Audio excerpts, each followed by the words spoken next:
Yo, Big Kish back up in here. We about to react to this video. It's about how Drake really moved like the president, bro. They say you better put some respect on Drake's name, man. He moving like the CIA. He got man, hey, he got them hitters with him. That's what they saying. You know what I mean? Hey, don't shoot the messenger, you know what I'm saying? But yeah, without further ado, let's get it. I'm starting to think some of our favorite celebrities and artists got to the top not just because of pure talent. The more I look into this, the more alarm bells are going off, and I can't help but reminded of the mob bosses of the old days. You can achieve anything you want. Forget that American. These guys, as criminal as they were celebrities of their day. Paparazzis followed them with as much hunger as they did Kanye West today. Hey, good morning, Kanye. If you old enough, you know, you seen some of them John Gotti documentaries, you know what I'm saying? Them Alpo documentaries and all of that. That's what a lot of New York kingpins name themselves after, you know what I'm saying? The mob people. But they said Drake moved like that. We see there's allegations that he put that hit out on Big Man, you know what I mean? Yet, they were criminals, and not just any kind of criminals. They went deep in every sector of life in America, buying off judges, sitting comfortably with senators, and they definitely had their noses deep in the FBI's early days. And these were not simple street thugs, right? They had honor, class, a strict hierarchy that was respected, if not feared. But those gangsters of today have become something else. They're the ones parading their wealth and status in the full view of the public that are no different than the mafia. If anything, they're probably even more powerful now. One that comes to mind is Drake. Okay. Drake's background men, the one he keeps his bodyguards, Hey, that looked like that looked just like the Monster Energy drink sign. If anybody know about that, the Monster Energy drink sign with the 3 joints. I want to see how smart y'all. I want to see who be doing they conspiracy theory stuff. It ain't really no conspiracy. These are facts. I want to see who be y'all let me know what them signs mean. They are insane, if not dangerous. Like the pyramid, you've got the guy at the top, which in this case is Drake. Then you've got his right-hand man, the capo. And then a slew of soldiers to do his bidding and offer protection. And Drake's entire entourage isn't that much different from the Italian syndicate, right? Racketeering, assault, armed robbery, and even human trafficking. The list goes on, and these guys go hard. The House of Drake. This ain't what you Project X. You can't walk on the same street as Drake. They said he got them hitters with him, man. This ain't what you want. When we think of a rapper like Drake, we think of a very talented artist, right? He's a poet that spits out bars of rhyme and fire that leaves you just wanting more, right? When he walks into a room, he commands attention, right? Every person, every roach, and every rat in there can't help but pay attention to his charisma. And as amazing as that is, right, you would think it's nothing more. And that's just all there is to it. If you want to know what pies Drake's fingers are in, look no further than the ones he hangs around. The ones in his entourage, who he calls his team. These guys are raising hell and striking fear into everyone they walk in. Oh, they get busy. Drake. Oh, he right here. Drake watching as his detail. Okay, hold on. Let's make sure we get it. Striking fear into every room they walk in. Drizzy, what's up, G? We got Drake leaving Supper Club. We tried talking to him, totally blows us off. So Drake rushes into the car. So he done definitely seen some stuff go down, you know what I mean? He ain't the innocent little Degrassi guy that we know, the wheelchair Jimmy guy, you know what I mean? He definitely done seen some stuff. This like giant security guard blocks the doors. So he tries so hard to interview this bodyguard. Let me ask you as being Drake's security guard. But this bodyguard will not budge. He just has the like most serious stone cold face, like where he just will not budge, won't look at our camera guy. Does he just pick up people from Gold's Gym or what? First, he didn't say a word. No, I was squinting the whole time I watched the video. I was like, oh, he's gonna punch. The capo, Chubs. This guy you're looking at is Drake's right hand. So remember when Kendrick Lamar was like, you gonna make me bring back Puff. Let me see if Chubb really crashed something. That's who Chubs is, y'all. For y'all that don't know, it's a lot of new people. Y'all, this is Chubs. This the one that Kendrick Lamar want to see if he really crashed something. And man, this man is the Diddy of Drake, the diddler diddling Drake. I mean, Drake has alluded to him as his muscle man, right? The relationship is tight, right? And Drake has made it clear to us that for him, Chubs will crash something. Crash something means get violent, all for him. Everybody wants to poke and jab at Drake, Chubs says, because they don't feel like he would throw back. But nothing around here is gonna let something happen to him at any time. Especially me. I'm not ever gonna let nothing happen to him. If it's gonna happen to me first. Like I said, the diddler of Drake, right? In this world, Chubs probably hugs Drake from the back and Drake just loves it. They've been running around since 2012, and since then, their relationship has been nothing but brotherly love. They play basketball together, and him and Drake are even partnering up to launch a restaurant. Recently, if we're not living under a rock, Kendrick and Drake are having the rap civil war, right? Kendrick knows about Chubs and even pokes about him saying, "You gonna make a bring back Puff. Let me see if Chubs really crashed something." Alluding that Chubs, Drake's right-hand man, the rice to Drake's stew, loves prison and the men that are inside there. But let me stop playing, because Chubs is not really the person you might want to mess with. And to him, fighting is a sport. I mean, it's like rugby to him. He likes roughing men up for whatever reason. In 2016, this producer, he broke his jaw. And it was him, you're not gonna believe it, Drake, that called the orders. Like I said, if you say something that Drake doesn't like. So Drake out there calling shots on people. And you could connect that, whether, you know, that be true with, you know, allegedly what happened to Rick Ross. You know what I'm saying? Is he really out there calling shots or not? You know what I mean?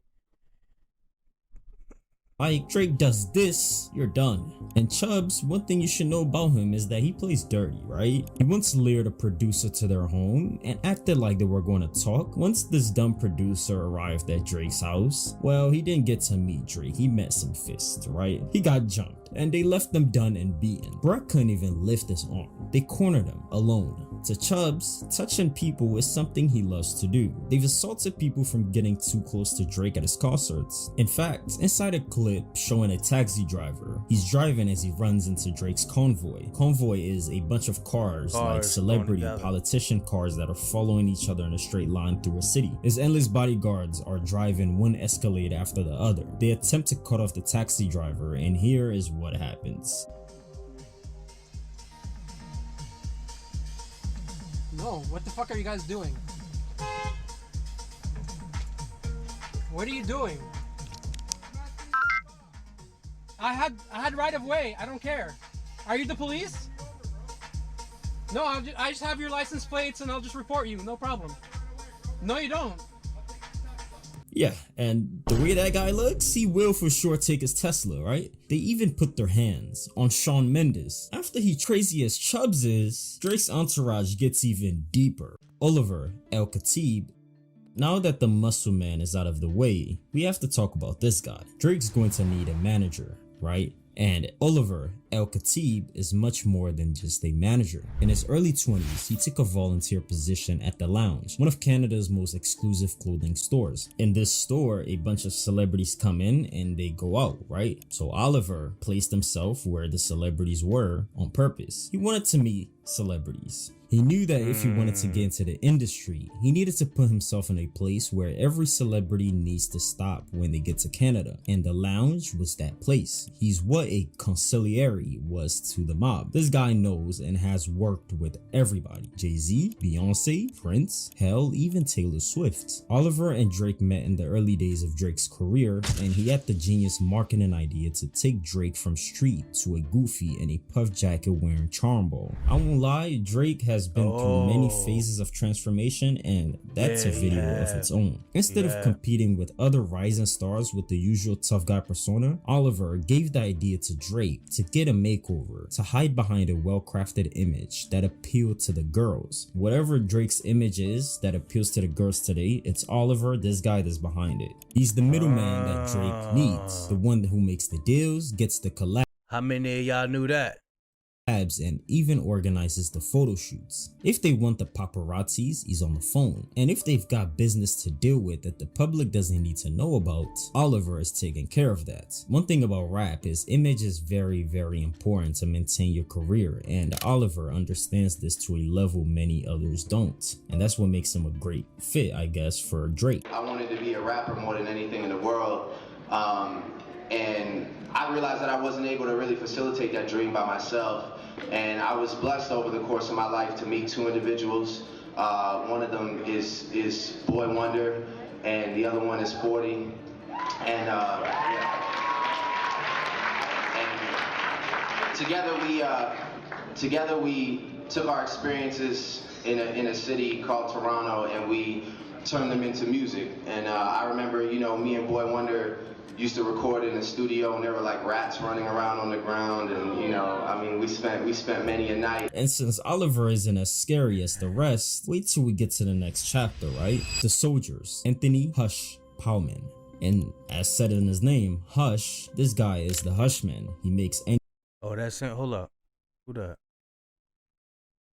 Why he point? Oh, this him right here. That's him right there. Hushman.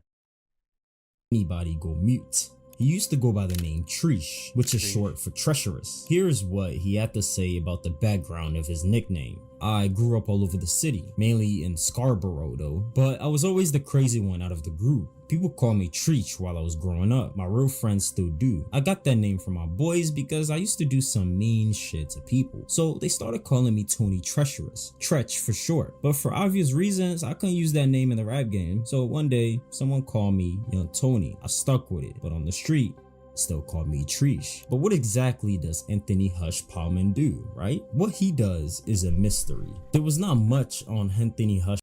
Hey, remember y'all, it's street ninjas everywhere you go. Don't get it twisted. Don't be the fan that think you're gonna be able to run up on Drake or because he's losing in the battle and all of that stuff. It gets sticky out there. It could get dangerous. You know what I'm saying? Just you know, don't be crazy out there. Hush Palman as I was researching, but what I do know is nobody wants to find out why he's called Hush. Besides the street cred, Hush seemingly has no other reason to be hanging out around Drake. I mean, the assumption is that he's in a ghostwriting position for Drake, but he has never really been credited with any lyrics, right? So how come he's a ghostwriter, right? And judging by the fear everyone seems to have, they had to figure out a way to put him on the payroll. Like, yo, look, you, oh man. For Anthony Hush Palman, he might be more dangerous than Chubs. If they moving shaky, we just do the shit ourselves. Well, if I'm moving shaky, Chubs will do the shit himself. Yeah. Cameras pointing every time I look up. So I gotta duck behind Chubs' shoulder just to hit the cush up. But wait, Drake's team gets even more dangerous. Baka. Baka is in the same vein, right? He's a good enough rapper that he was signed onto Drake's label, OVO Records, and Baka opens Drake's shows for him often. Here on the screen, right here, is Baka. But this guy is just about as dirty as they get, charged with armed robbery, assault, and human trafficking. He's managed— They said Baka about that life. They say Baka about that life. I don't know.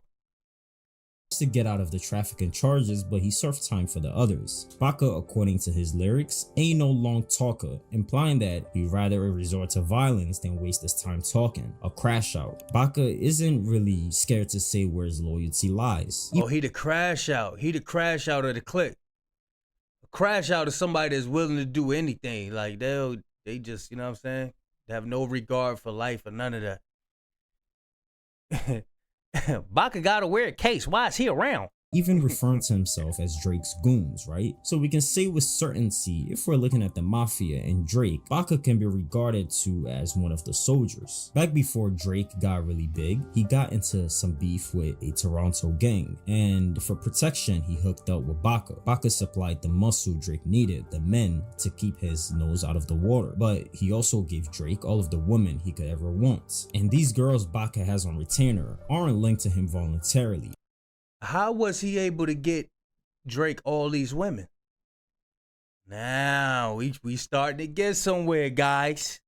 But the thing is that Drake doesn't seem to mind, even though this guy has a human trafficking charge, right? He celebrated Baca's release for enslaving a 22-year-old woman on Instagram. Some of Drake's crew have actually lost their lives in protecting him. The fallen soldiers. Smoke Dogg, Pressa, and Fifth are all well-known associates of Drake, all having opened for him on tour as well. Pressa's out on bail for torturing 2 teenagers, and Smoke and Fifth are both dead. Fifth almost certainly died by the hands of 2 hitmen. This was a professional job, and Smoke Dogg was one of the 3 gunmen when he dared take to the mic in front of a rival gang's known headquarters. Drake refused to help police with information regarding Fifth's death, even though his lyrics indicate that he knew something. He raps, "Police need some help. Got a case they gotta solve. We never helped them." Yeah, police coming around looking for some help on a case they gotta solve. We never help them. Seems that Drake's code is live by the code, die by the code. There's nothing more shameful dying a snitch, even if you're writing out the enemy. So why even mention these guys if they're all dead or in jail? That's exactly the point, right? And before we close out this video, we have to look at Drake, the boss himself. The man himself, Drake, he's been into a lot of stuff, and a lot of stuff that are very, very one eye open tight. Yo, what's up with Drake? And this, just wait a minute, right? He's got a weird habit of pursuing young girls. What's your name? Tia. Where you from? Y'all make some noise for Tia from Denver, y'all. You look very nice tonight. Yeah, him and that damn hand, boy. Him and that hand. Give me like Hold on, let me see. Y'all make some noise for Tia from Y'all Denver. make some You look very nice tonight, by the way. He used to always do that in his whole video. Stand right there. Give me like 2 seconds when I get ready for you. What is this? Other since she was shit with Haley B. They were both. It's been leaked that he requested Billie Eilish and Millie Bobby Brown's number, even though they were both underage at the time. By the way, Millie Bobby Brown was 14 when this happened, and he had a brief relationship with Hailey Bieber when she was just 18, and Hailey admitted that they'd known each other since she was 14 years old. He FaceTimed Charlotte D'Alessio when she was 17 in front of 2 witnesses. She was like, "Oh my god, it's Drake FaceTiming. Should I answer?" She answered. Underage girls aside though, there's a rap civil war starting to brew right now, and if the background on a lot of these guys is anything to go by, somebody is going to be 6 feet under soon. It all started when Metro Boomin declined Drake's offer to feature him on his album. Then Kendrick and Future, also with a long time history of not liking each other, they jumped into it too. Future and Metro Boomin released an entire album dedicated to dissing Drake in almost every song, even getting The Weeknd to write a few lyrics, and bringing up Drake's son that he hid from the public, and even his daughter whom nobody knew about. The beef has crossed just simple wordplay and is now crossed family territories. Damn, we know how the rest of that play out. Drake was calling out K-Dot family, you know what I'm saying? They got worse. Now the dude's out here losing weight. He don't know what to do. He can't drop a song. Everybody gonna dislike it. You know what I mean? I just want to share that background for like people like Ross. Don't just go out, you know what I'm saying? It's like, bruh, it's real. You still got to live in this world. You know what I mean? The world is still out there. Don't just be thinking everything just fun and games. And you know what I mean? This is for them fans out there that be thinking everything is just internet. You know what I mean? But yeah, bro lost. Okay, I got him up out of there. Y'all let me know what y'all think about the video, man. Is Drake gonna come back and with his muscles? Or what's gonna go on with his surrounding guys, man? Them soldiers, them foot soldiers, them people who put in that work. You know what I mean? But yeah, Big Kish signing out. I'm gone, man. Oh yeah, shout out to the dude who put this edit together. His channel is called Tundi. I'm gonna put a link in the description. Yeah, channel called Tundi. Shout out to him. Beautiful, beautiful job, man. I'm gone.